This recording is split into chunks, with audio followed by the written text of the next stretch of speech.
será que eu faço esse post? Será que eu converso com não sei quem? Será que eu compro essa briga?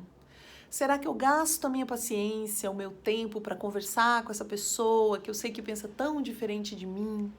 Será que eu vou para essa passeata ou para esse encontro de discussão? Muitas vezes a gente se pergunta, né? Eu me pergunto, será que vale a pena as coisas que eu faço?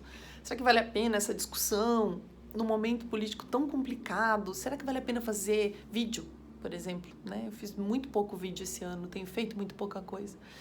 E claro que o fato de vocês me mandarem muitas mensagens me inspira a fazer mais coisas, mas um livro especialmente que uma amiga me emprestou, esse livro, Você Não Pode Ser Neutro num Trem em Movimento, ele conta uma história muito boa que está sendo uma inspiração para mim.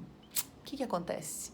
É um livro de um cara que trabalhou na Segunda Guerra Mundial com bombardeio e ele depois se torna um pacifista porque ele percebeu ao longo do tempo que a guerra não ajuda ninguém em nada. Nem o país que atacou, nem o país atacado.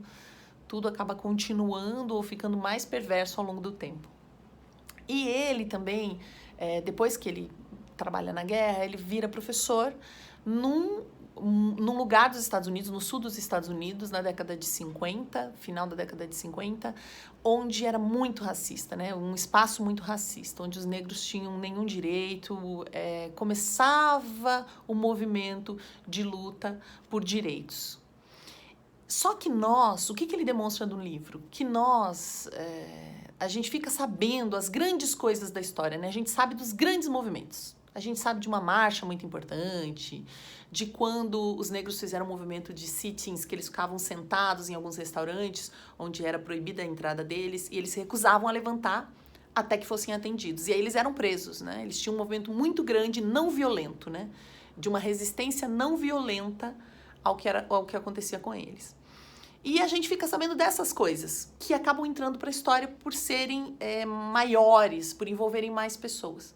Mas o que ele demonstra com o livro é que para essas grandes coisas acontecerem, pequenas coisinhas de pessoas individualmente foram acontecendo ao longo do tempo. Até esses movimentos ganharem tração e ficarem realmente grandes, pequenas coisinhas foram sendo feitas. Ele conta uma história, por exemplo, que os negros não podiam pegar livros na biblioteca pública.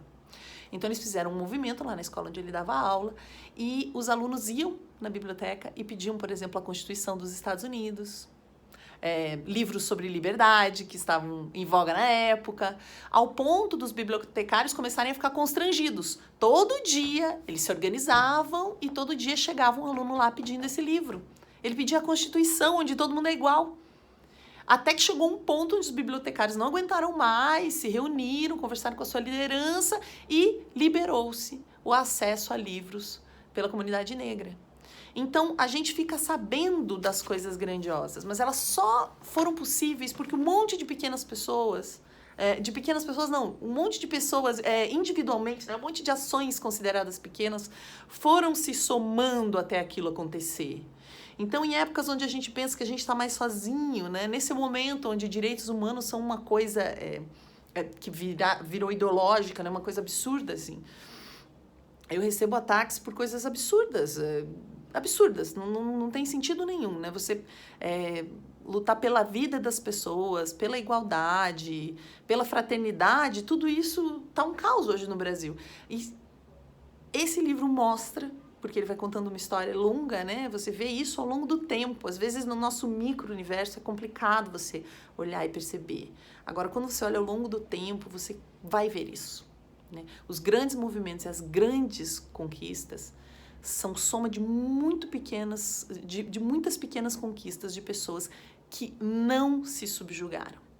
Pessoas que lutaram do jeito delas, com o que elas tinham na mão para lutar naquele momento, por um mundo melhor para todos nós. Então, muitas pessoas são responsáveis pelas grandes conquistas. São as pessoas que tiveram paciência, são as pessoas que conversaram, são as pessoas que discutiram, são as pessoas que explicaram, as pessoas que educaram, que não se submeteram, que não aceitaram viver num mundo que não era bom para todo mundo, que não era, ou que deixava muita gente de fora, que não aceitam isso até hoje. Não que ele está maravilhoso, mas a gente teve conquistas ao longo do mundo.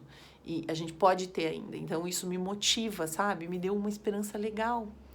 Porque por mais que tenham esses momentos, sabe, de baixa, de tristeza, de que você acha, nossa, não serve pra nada tudo isso que a gente tá fazendo, serve sim, serve sim. Porque é aí que estão as sementes das coisas que virão.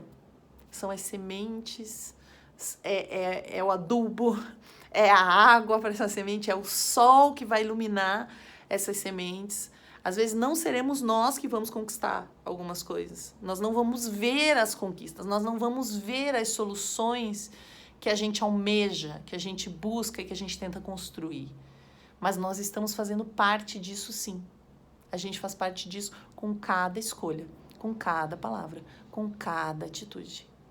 Então, por mais que pareça não ser frutífero em algum momento aquilo que você está fazendo, que é bom para a humanidade, que você considera bom, que você considera que tá contribuindo para uma convivência mais harmoniosa entre todos nós e com o nosso planeta e com os animais e com essa ética global que a gente precisa, aguenta firme. Porque às vezes é uma palavra, às vezes é um vídeo sim, às vezes é uma conversa sim, é uma discussão sim. Uma discussão que vai reverberar, que pode parecer que tem uma coisa ruim no primeiro momento, né? Onde você se desentende com alguém, algo fica difícil, mas depois você consegue recuperar isso. Mas depois vem alguém aí que em cima disso vai fazer um novo trabalho. Então toda pequena atitude importa. A gente precisa de todo mundo. De todo mundo. A gente não tá aqui por acaso. A gente precisa de todo mundo trabalhando junto.